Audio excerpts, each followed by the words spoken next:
ఈ సినిమాలో మాత్రం హీరోని మించినట్లే ఎక్కువగా ఉన్నారని అయితే చెప్పొచ్చు. ఆల్మోస్ట్ 36 ఇయర్స్ తర్వాత అయితే నందమూరి కళ్యాణ్ చక్రవర్తి గారు నటిస్తూ ఉన్నారనమాట.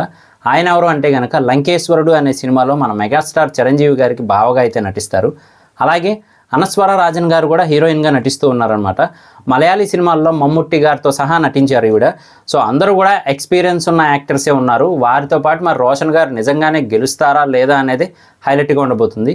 ఇంతకీ దేని గురించి అంటే కనుక ఛాంపియన్ మూవీ గురించి అండి. ట్రైలర్ అయితే రిలీజ్ అయింది, కానీ ఇది ఒక పీరియాడిక్ మూవీ అని అయితే క్లియర్గా తెలుస్తుంది. అంటే 1948 టైంలో నిజాం నవాబుల కింద ఎలా ప్రజలు నలిగిపోయేవారు, మరి అక్కడ తిరుగుబాటు ఎలా మొదలైంది, బైరన్పల్లి అనే ఊర్లో అసలు ఏం జరిగింది, ఇవన్నీ కలిపి అయితే పెట్టినట్టు చూపిస్తూ ఉన్నారు. అలాగే రోషన్ గారు ఇందులో ఒక మంచి ఫుట్బాల్ ప్లేయర్గా ఉన్నట్టయితే తెలుస్తూ ఉందన్నమాట. సో లండన్ వెళ్ళి మొత్తానికి కప్పు కొట్టాలి అనుకునే ఆయన కాస్త ఇలా తిరుగుబాటుదారుడిగా ఎలా మారాడు, మొత్తానికి ఆయన గెలిచారా లేదా, అసలు ఏం జరిగింది అనేది స్టోరీగా ఉన్నట్టు తెలుస్తుంది.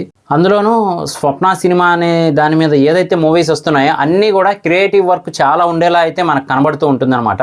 మరి ఆ టైంలో జరిగిన సంఘటనల్ని ఎలా క్రియేట్ చేయగలిగారు ఏంటి అనేది ఒక హైలైట్గాను, అలాగే హీరోయిజం బాగా ఎలివేట్ చేస్తున్నట్టయితే తెలుస్తూ ఉందన్నమాట.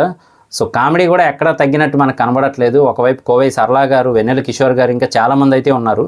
సో చూద్దాం మరి మూవీ ఎలా ఉండబోతుంది ఏంటి అని చెప్పి. ఇది ట్రైలర్ చూసిన తర్వాత నాకు అనిపించింది మాత్రమే. మరి మీకేమనిపించింది అనేది కింద కామెంట్ చేయడం మర్చిపోకండి. రోషన్ గారి యాక్టింగ్ అయితే ఇందులో చాలా డెవలప్ అయినట్టు తెలుస్తూ ఉంది. సినిమా హిట్ అవ్వాలని మనం కూడా కోరుకుందాం. అలాగే మనకి ఒక మంచి ఎక్స్పీరియన్స్ని ఇవ్వాలని అనుకుందాం. నేను మీ ప్రసాద్, మళ్ళీ నెక్స్ట్ వీడియోలో కలుస్తాను. Love you all. యూట్యూబ్లో సబ్స్క్రైబ్ చేసుకోండి, ఇన్స్టాగ్రామ్లో ఫాలో అవ్వండి. Thank you.